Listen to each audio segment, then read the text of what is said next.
ការណែនាំពីផ្ទះរដូវរងានៅពេលដែលខ្យល់រងានិងព្រិលធ្លាក់ក្នុងរដូវរងាឈានចូលមកដល់ធ្វើឲ្យអាកាសធាតុខាងក្រៅត្រជាក់កកបុរសម្នាក់នេះបានប្រើប្រាស់ធនធានដ៏តិចតួចដែលមាននៅក្នុងព្រៃ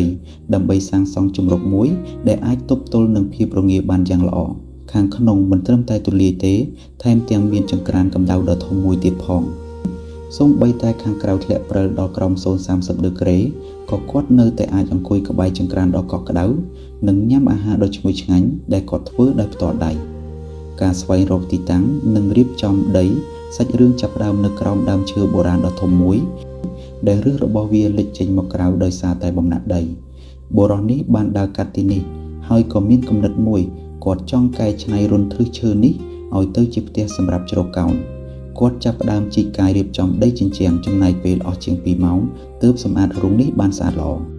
ស្រាប់តែមេឃចាប់ផ្ដើមធ្លាក់ភ្លៀងលាយព្រិលសំណាងល្អដែលគាត់បានត្រៀមផ្ទាំងកៅស៊ូមកជាមួយដើម្បីបាំងកុំឲ្យរំខានដល់ការសាងសង់ការចាក់គ្រឹះនិងរៀបជញ្ជាំងថ្មកប្អូរដើម្បីឲ្យជញ្ជាំងរឹងមាំគាត់ត្រូវពឹងផ្អែកលើផ្ទាំងថ្ម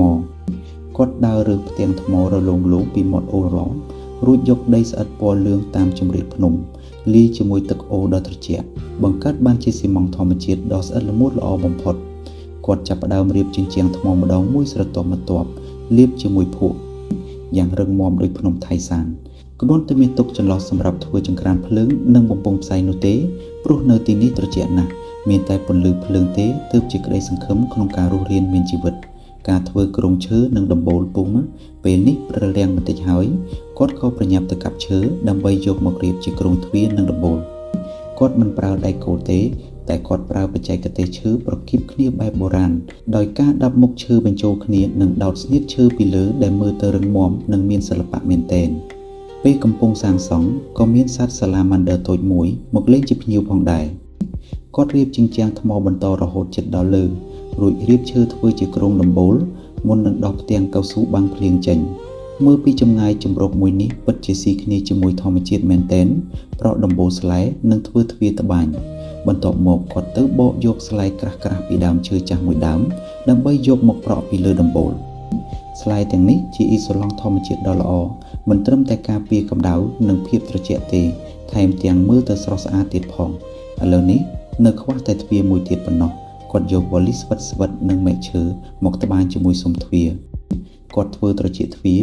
និងដៃទ្វារយ៉ាងប្រណីតរួចយកដីស្អិតមកបូកបិទចន្លោះប្រហោងទ្វារ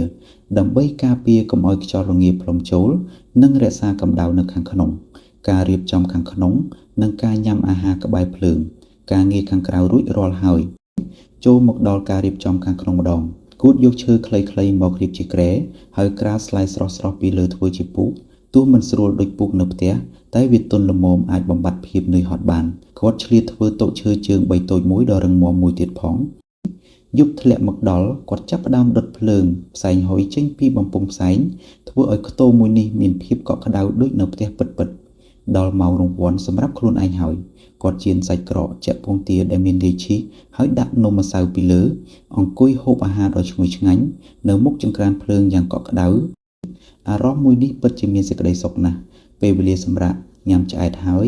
រាងកាយក៏កក់ក្ដៅគាត់យកត្រាដៃដុតភ្លើងមកបោះត្រាសម្គាល់នៅមាត់ទ្វារដែលបញ្ជាក់ថានេះជាស្នាដៃរបស់គាត់